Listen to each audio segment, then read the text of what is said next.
Each week I get the free game from the Epic Game Store. I have over 400 titles, and until the start of the series, I played less than half. A dozen. I've stopped calling myself a gamer and started calling myself a collector. Now I may never get through my back catalogue, but I can't stop it getting worse. Join me as each week I play through the latest giveaways, and maybe we find some gems along the way. If looks could kill, she'd tear your heart to pieces and eat it. No reason, got venom in her lipstick, sadistic, I'm dead. If looks could kill, I'd be buried like 10 feet. Come get me, all dressed up for a funeral. As usual, I'm dead. If looks could kill.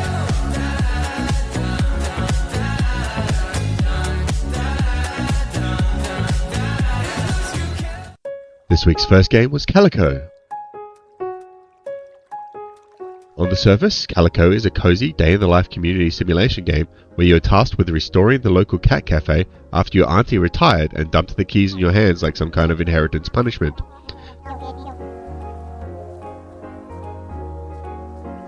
This involves decorating with furniture,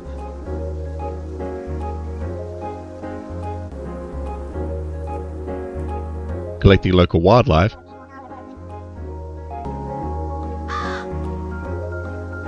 and cooking foods for the locals. Crafting foods for sale on the front counter is done by first shrinking yourself down to the size of an egg, then running around the countertops collecting all the ingredients to throw into a perpetually boiling cauldron.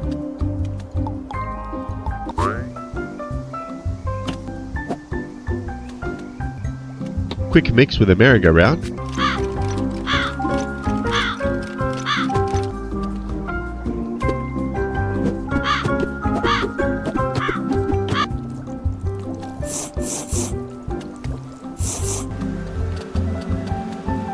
Then bake by means of a hamster wheel.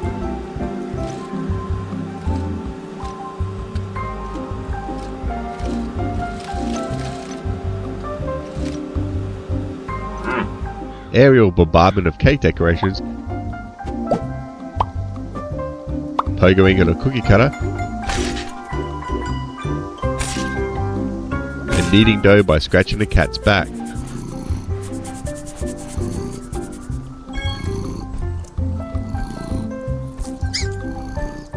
As a newest resident, of course it's your job to complete quests for every single occupant of the village.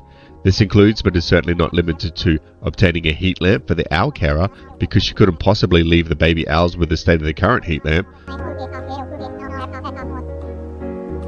only to find her chilling in the cat cafe, decorating with spooky decorations, despite those being the exact decorations you've already chosen, and figuring out a way to remove the recent landslide that nobody else has figured out how to do. Well, I guess I'll have to take care of this myself. After helping the local witch find her lost cat, you're given a potion that can change the size of animals, allowing you to ride around on anything you fancy, except birds. Birds are not completely without merit though, as they give you the ability to glide when stashed on your head.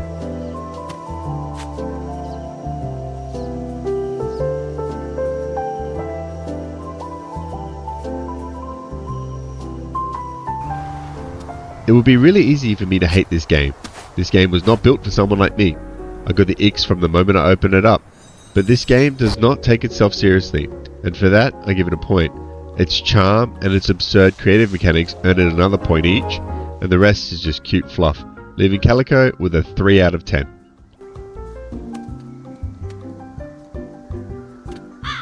The other game this week was Lonestar.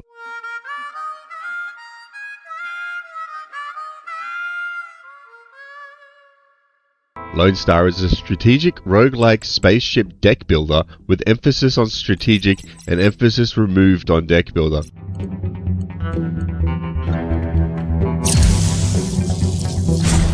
You play as a bounty hunter scouring the depths of space for known criminals.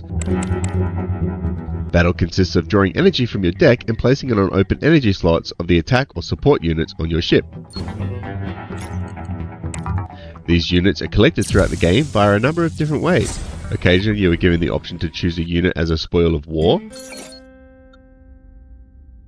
Sometimes you could purchase these from junkyards, and after each battle you are given some vacation days with which to source additional upgrades, units, coins, repair or refuel, or passive treasures, which are quite frankly overpowered.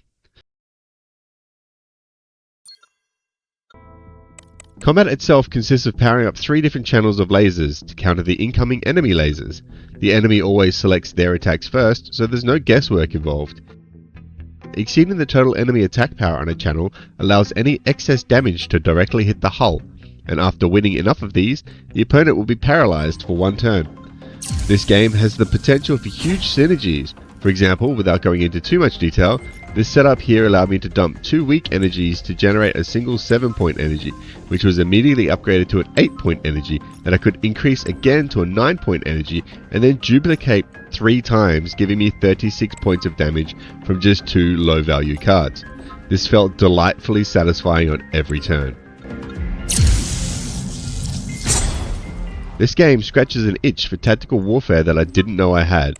I love this game. With a vast array of available arsenal, treasures and events, no 2 builds will ever be the same. And with such a large convoy of pilots to unlock and play, each with their own unique playstyle, this game has a lot of replayability.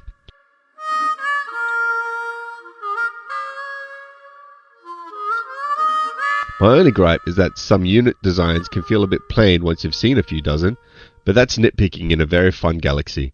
Nevertheless, I thoroughly enjoyed my time with this title, and I'm eager to boot it back up as soon as I can. I understand this game is not for everyone, but for me, this is a 9 out of 10.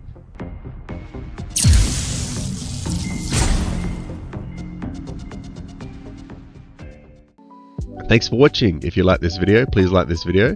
Be sure to subscribe on the left to be notified about next week's mystery reviews. And as always, if you played either of these titles yourself, please drop a comment and let me know your thoughts.